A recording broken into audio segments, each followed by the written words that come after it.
तो अंबिका मौर्य जी को अगर जेल भेजने की कोशिश की तो हम सब लोग जेल जाएंगे, मैं वादा करके आया। चाहे खून बह जाए हमारा यहाँ, लेकिन अपने महापुरुषों का अपमान नहीं चाहिए। बहुजन राजनीति से सरकार डरती है। अगर मैं सिर्फ दलितों की राजनीति करूं, उनमें भी एक जाति की राजनीति, किसी को दिक्कत नहीं होगी। ये पूरा धंधा है, धर्म जो है, और ये धंधे के आधार पे चलता। अगर धंधा ना होता तो अगर वहां कोई शक्ति होती तो पहले इसी की रक्षा कर लेते। भक्त आएंगे तो उनको तनख्वाह मिलेगी, तो ये फिर रोजगार हुआ ना, धर्म का विषय नहीं है ना। क्योंकि कोई ईश्वर अगर कहीं है तो वो नहीं चाहता कि मेरे नाम पे इस तरह का बंदरबाट हो और मेरे नाम पे लोग करोड़पति अरबपति हो जाएं।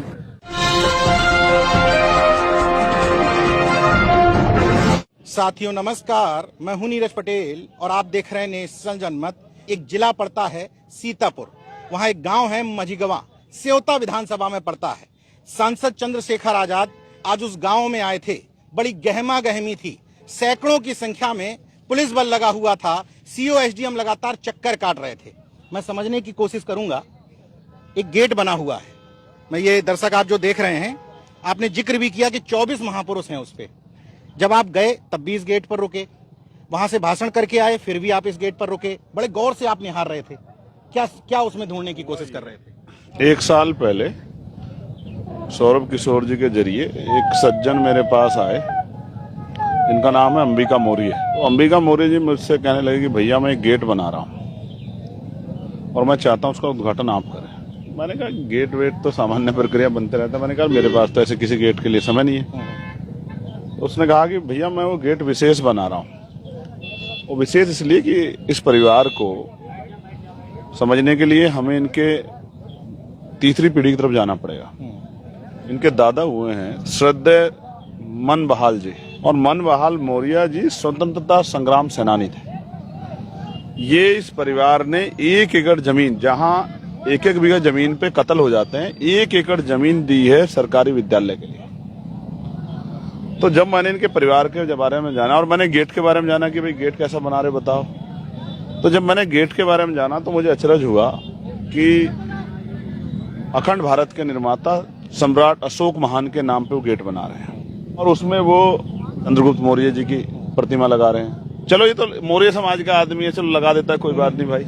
लेकिन उसमें वो राष्ट्रमाता सावित्रीबाई फुले, माँ फातिमा शेख, बाबा साहब अम्बेडकर, मान्यवर काशीराम साहब, बाबू जगदेव प्रसाद कुशवाहा, एपीजे अब्दुल कलाम, वीर अब्दुल हमीद, चंद्रशेखर आजाद जी, शहीद आजम सरदार भगत सिंह जी, ऐसे सब महापुरुषों के 24 महापुरुषों के, राष्ट्रपिता ज्योतिबा फुले लेके 24 महापुरुषों की तस्वीर लगा रहे हैं। संत गाडगे भी दिख रहे थे। संत गाडगे जी महाराज, मैंने कहा 24 महापुरुषों की, क्योंकि ढक दिया गया, मैं सही तरह देख नहीं पाया हूँ।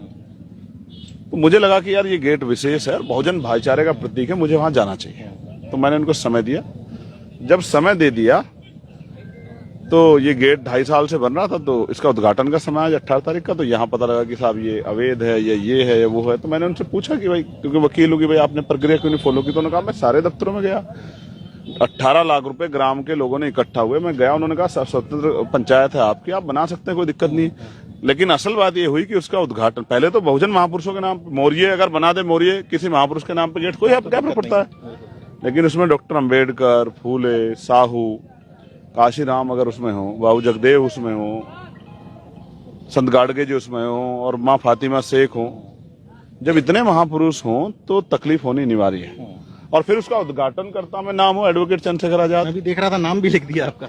इस वजह से जैसे नाम लिखा गया, यहाँ के सामंत ने देखा, उन्होंने कहा सिंह सरकार है कि भाई इसको रोको। तो उन पे कागज उनके हैं, कलम उनकी, खुशी बना दो। चाहे किसी का घर तोड़ देते हैं, किसी बुलडोजर चलाते, किसी की जमीन जो है माफियान छीन ले, कोई पूछने वाला नहीं। कोर्ट में भी कहाँ सुनवाई हो रही है। तो उल्टा रात उन पे मुकदमा लिख दिया। अब जब उन पे मुकदमा लिखा गया तो मुझे लगा कि ये समय है अपने साथी के जाके साथ खड़े होने का, वरना लोग ये सोचेंगे कि भाई कोई साथ तो खड़ा नहीं होता। तो मैं उनके परिवार से मिलने आया। गेट का उद्घाटन होना हो, लेकिन अपने परिवार से मुलाकात हो जाए। अब मुलाकात करके लौट रहा हूँ, उस गेट को देख रहा हूँ जिसका उद्घाटन मुझे करना था, जिसमें शहीद आजम सरदार भगत सिंह की तस्वीर अभी तक लगी भी नहीं थी।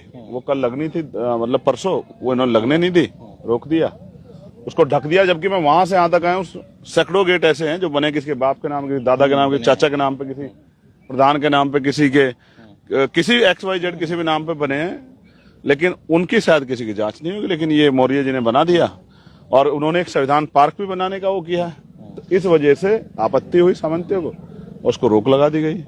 मन से आपने सीधे शब्दों में चुनौती भी दे दी कि अगर जेल भेजोगे तो जेल भरो आंदोलन करेंगे। हाँ करेंगे। और मैं आपके मंच पे कह रहा हूँ, आप जानते हैं मेरी बात अटल सत्य है। अगर स्वामी अंबिका मौर्य जी को, स्वामी प्रसाद मौर्य जी याद आ जाते हैं मेरे, क्योंकि वो वैचारिक भाई है मेरे। तो अंबिका मौर्य जी को अगर जेल भेजने की कोशिश की तो हम सब लोग जेल जाएंगे, मैं वादा करके आया हूँ। अच्छा। हाँ, और मुकदमों से नहीं डरते हम लोग। जब मेरे सामने उस आदमी ने कहा कि अगर मेरे ऊपर गोली भी चलेगी मैं गोली खा लूंगा, लेकिन अपने महापुरुषों का अपमान नहीं होने दूंगा, उसको कैसे अकेला छोड़ दूंगा।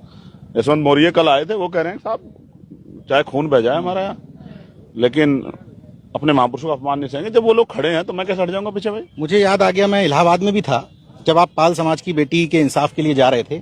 मुझे लगता है ये कॉम्बिनेशन बड़ा घातक हो जाता है क्या इस सरकार के लिए, कि एक एससी वर्ग का कोई व्यक्ति ओबीसी एंगल जहां आता है तो उसको लगने लग खतरा महसूस होने लगता है। बहुजन राजनीति से सरकार डरती है। अगर मैं सिर्फ दलितों की राजनीति करूं, उनमें भी एक जाति की राजनीति, किसी को दिक्कत नहीं होगी। अगर मैं पिछड़े अति पिछड़े मुस्लिम समाज की, जैसा मैं एनआरसी में गया तो मुझे पकड़ा गया तो कहा दलितों की लड़ाई लड़ो ठीक है, लेकिन मुसलमानों की लड़ाई लड़ोगे तो इलाज हो जाएगा, और मुझे मारा गया खूब। तो मैं समझता हूँ कि जब मैं पिछड़े वर्ग के अधिकारों की लड़ने जाता हूँ, क्योंकि मेरा ही परिवार है, मुझे याद है, मैंने इतिहास पढ़ा है, राष्ट्रपिता फूले से लेके ईवी पेरियार, रामानायक शंकर, प्यारेलाल यादव, महामना रामसु वर्मा चौधरी, महाराज सिंह भारती, संतराम बी प्रजापति, साहू जी महाराज, मैंने उनको पढ़ा, मैं जानता हूँ कि यहाँ से यहाँ तक के सफर में उनका योगदान है, तो मैं कैसे भूल जाऊंगा भाई।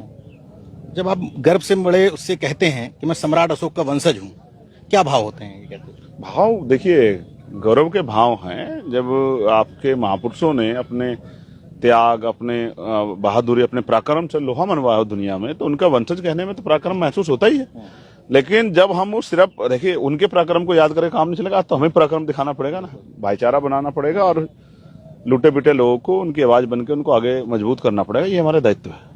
आपने लुटे पिटे शब्द कहा तो पता नहीं अचानक से उत्तर प्रदेश में बैठे हैं आप, तो लूट शब्द से पता नहीं क्यों अयोध्या की याद आ जा रही है इस समय। वहाँ लूट नहीं, वहाँ डाका पड़ा है। डाका पड़ा है। क्योंकि लूट तो उसकी एक सीमा होती है, डाके की सीमा नहीं होती, तो निरंतर होती रहती है। देखो उन्होंने एक चीज स्पष्ट कर दी, अगर अब भी लोगों की आंख ना खुले, मैं साइंटिफिक टेम्परामेंट को मानता हूँ कि वहां जो ये खेल हो रहा है, उनको पता है, जो लोग इस खेल कर रहे हैं, कि कोई देखने वाला नहीं, कोई रोकने वाला नहीं, इस तरह का कोई शक्ति नहीं जो हमें इस अपराध को रोक दे। ये पूरा धंधा है धर्म जो है, और ये धंधे के आधार पे चलता। अगर धंधा ना होता तो अगर वहां कोई शक्ति होती तो पहले इसी की रक्षा कर लेती है। इस तरह का भाई लोगों के चंदे के साथ, लोगों की मेहनत कमाई का, उनकी आस्था का खिलवाड़ ना होने देती। तो मैं तो मानता हूं ना कि ये सब खेल इसलिए किया गया है, धर्म का खेल इसलिए किया गया है कि जिससे लोग मुख्य मुद्दों पर ना जा पाए। अयोध्या झांकी है, मथुरा काशी बाकी है। हाँ, मथुरा अभी तो अयोध्या खत्म नहीं, मथुरा आ गया। मथुरा आ गया तो अब काशी बाकी है बस। हम मैं फिर आपसे कह रहा हूँ, आपको कोरोना काल याद होगा, हमारे जो पुजारी साथी हैं वो उन्होंने सरकार को लिखा पत्र कि भाई हमारी तनख्वाह तय कर दीजिए, क्योंकि भक्त नहीं आ रहे, भक्त आएंगे तो उनको तनख्वाह मिलेगी। तो ये फिर रोजगार हुआ ना, धर्म का विषय नहीं है ना भाई, ये लोगों की आस्था का वो है। मैं तो कह रहा हूँ इसको लगा दो ना, आप सारा मेडिकल कॉलेज बनवा दो, आप इससे लोगों को रोजगार दे दो। मान लीजिए आपकी सरकार होती और उसमें ऐसे लूट चल रही होती तो आप क्या करते? लूटने वाले, पहली की बात तो इस नाम पे लूट नहीं होती, राम के नाम पे लूट नहीं होती। आप समझे, हम किसी की आस्था के खिलाफ नहीं है, लेकिन राम के नाम पे लूट नहीं होने देंगे, पहली बात। दूसरी बात, लूट करने वाला चैन से नहीं सोएगा। और तीसरी बात, बिना एफआईआर के एसआईटी नहीं बनती है। पहले एफआईआर तो प्राथमिकी तो दर्ज करो, तभी तो जांच करो, और करो जांच। मैं फिर आपसे कह रहा हूं, हम हर इस तरह के पैसे को जो जनहित के काम में, क्योंकि कोई ईश्वर अगर कहीं है तो वो नहीं चाहता कि मेरे नाम पे इस तरह का बंदरबाट हो और मेरे नाम पे लोग करोड़पति अरबपति हो जाएं। इस पैसे का सही उपयोग होना चाहिए, हॉस्पिटल बने, कॉलेज बने, यूनिवर्सिटियां बने, एग्रीकल्चर के फार्म्स बने, उस तरह की चीजें बने, वेंडर जोन बने, जिससे कि लोगों का भला। अंतिम सवाल, आप 6 दिन लगातार लखनऊ में थे, लोग मिलने आ रहे थे, इंटरव्यू कर रहे हैं, क्या प्रक्रिया फॉलो की गई आपने टिकट वितरण के लिए? देखिए, प्रत्याशी का अपना काम, उसका क्षेत्रीय काम, संगठनात्मक क्षमता, सब चीजें, लोकप्रियता, उसकी जानकारी और जातीय समीकरण, बिल्कुल स्पष्ट करो, जातीय समीकरण, भाईचारा बना के जब वोट विनिंग कैलकुलेशन में जा रहा है उस आधार पर। और सबसे बड़ी बात, अभी किसी को घोषित नहीं किया है। अच्छा, घोषित नहीं। अभी सबको टास्क दिए हैं काम करने के लिए। 1 महीने के बाद जहां सिंगल प्रत्याशी है, वो मजबूत प्रत्याशी, और जो विधानसभा जिले, पहली पार्टी है जिसने किया, विधानसभा जिले बूथ सेक्टर के लोगों ने उनका नाम आगे बढ़ा के भेजा है। प्रदेश जोन और प्रदेश ने उनका इंटरव्यू लिया। उस आदमी के तो अब प्रभारी बना के उसको अवसर देंगे, लेकिन उसको भी इसके साथ भी जो पार्टी काम देगी उसको करना होगा, नहीं करेगा तो हटा देंगे। जिस बहुजन कॉन्सेप्ट की आप बात करते हैं मंचों पे, अभी किसी का टिकट प्रत्याशी डिक्लेयर नहीं किया। प्रभारी बनाएंगे, तो अगर प्रत्याशी लिख रहे हैं तो गलत है। गलत है। प्रभारी बनाएंगे और 1-1.5 महीने का जो काम पार्टी उनको देगी, वॉल पेंटिंग का, भाईचारा कमेटी को दुरुस्त करने का, और बूथ कमेटी को सक्रिय करने का, सेक्टर कमेटी सक्रिय करने का, और छोटी छोटी मीटिंग करने का, और तमाम तरह के जो 33 मुद्दे उनको घर घर तक पहुंचाने का। अगर सक्रिय नहीं लगेगा तो हटा देंगे। कोई धन थोड़ा ही ले रहे हैं इसके एवज में।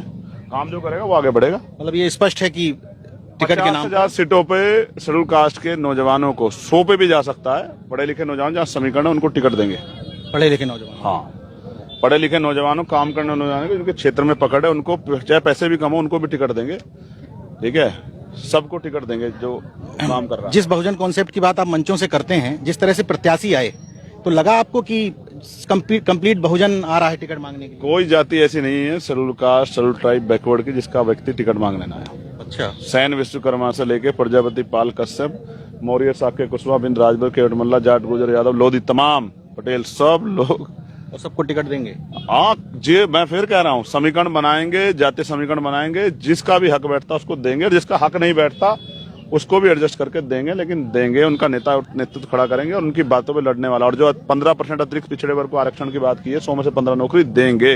प्रमोशन में SC ST OBC को देंगे। कक्षा 1 से 12 स्कूलिंग फ्री करेंगे। अच्छे स्वास्थ्य व्यवस्थाएं करेंगे। पुलिस के भाइयों का काम करेंगे। आशा, आंगनबाड़ी, भोजन माता, पंचायत सहायक, रोजगार से सेविकाओं को, सहायकों को, सबको उनका अधिकार देंगे तो देंगे। सांसद चंद्रशेखर आजाद आज सीतापुर की एक सेवता विधानसभा में हैं। इसी गेट को लेकर के पूरा विवाद है, क्योंकि यहाँ 24 महापुरुष लगे हुए हैं। कहाँ गर्मी में धूप में घूम रहे हो? पैर जल जाएंगे, मिट्टी में मत जाओ आप। बाकी देखते रहिए नेशनल जनमत, जागरूक और सजग बने रहिए। जय विज्ञान, जय संविधान, जय लोकतंत्र। धन्यवाद।